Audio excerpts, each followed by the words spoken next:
Welcome back to the channel, guys, and today we're going to be showing you how to wall mount a TV along with hide all the wires behind the TV, so that way it's going to look like just a free floating TV, no wires, no nothing. So go ahead and stick around, we're going to get into it.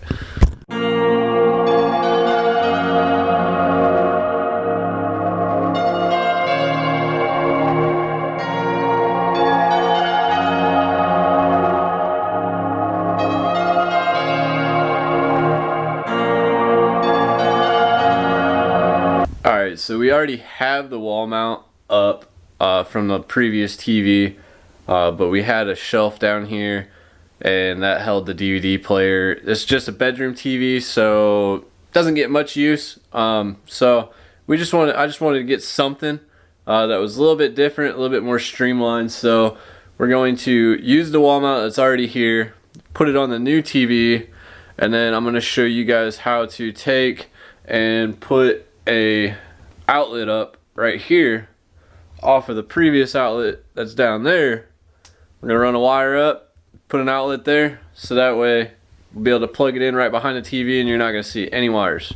So I just went and picked this up from Walmart. It's an on Roku smart TV, 32 inches. That's what we had before. That's what fits up in that spot.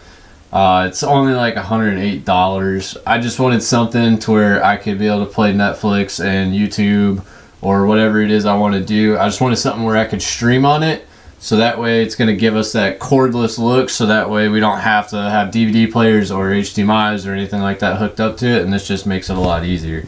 Alright, first step we did is measured that out, because I do want the one up there to at least be in line with this, and I know this one isn't centered, but I at least want, so that way when we go to sell the house, at least it'll all line up and not be crooked, because that's just going to bug me. So first thing we did, measured it out, got 15 1/4 here. Took the box that we have, put it up there, centered it, leveled it, and then just traced it out. So now you know what kind of hole you need to make. So then we're just going to go ahead and cut that hole out. Alright, so we just went ahead, took this, took a razor blade, cut it out, and then hit it with a hammer, popped right out. Then we come down here and take this cover off. Make sure you shut the power off, and then pull this out here. And then what we're going to do is we're going to take this wire here and we're going to fish it all the way up into that outlet there, so that way we can then put our box in and then run power to a new outlet and then put a new cover on it. Alright, so we got the wire run. All I did was run it up a little hole right here, run it straight up the stud, and then it came out right here. So this is the box we're going to use. The nice part about this box is you don't have to screw it into the stud. When you screw these down, these tabs come out and locks itself in. So you just knock out the bottom part of this, run a wire right up into it, and then we're going to go ahead, slide this in, screw it down, and then get ready to put our outlet in. Alright, so we went ahead, got that hooked up, got the wires put in.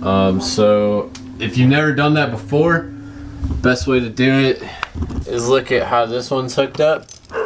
So your green is your ground, and then you got your white and your black, and on the back side of it, it will actually tell you which one needs to be hooked up where. I just recently did this when we moved in, put all new outlets in, so I already knew how they're supposed to be wired up. So now you have all this excess here. So we're going to cut this down, put this wire, attach it to these side posts here, so that way it's going to send power from what's coming into here into this wire and then up into that outlet. So we'll get back to it. Alright, so now we got that put back together. That's all done. So now the only thing left to do, turn the power back on, plug it in, make sure it turns on. It's got power, it's good to go. So now all you have to do is just put it all back, put that cover back on, and then you're good to go. So as you've seen, it was pretty simple, pretty easy to do, pretty simple process. Not very hard. Now granted, I'm not a licensed electrician. I'm not telling you guys this is how you have to do it. If you're not comfortable with it or anything like that, go ahead and hire a professional. Have them come out and at least run the wires for you. You could still do the wall mount yourself, everything like that. I've just done a lot of it, so I know how it works. Now this is why I kind of didn't do a step-by-step on the wiring process, because it may be different for you, and I don't want to be liable if you mess it up and burn your house down.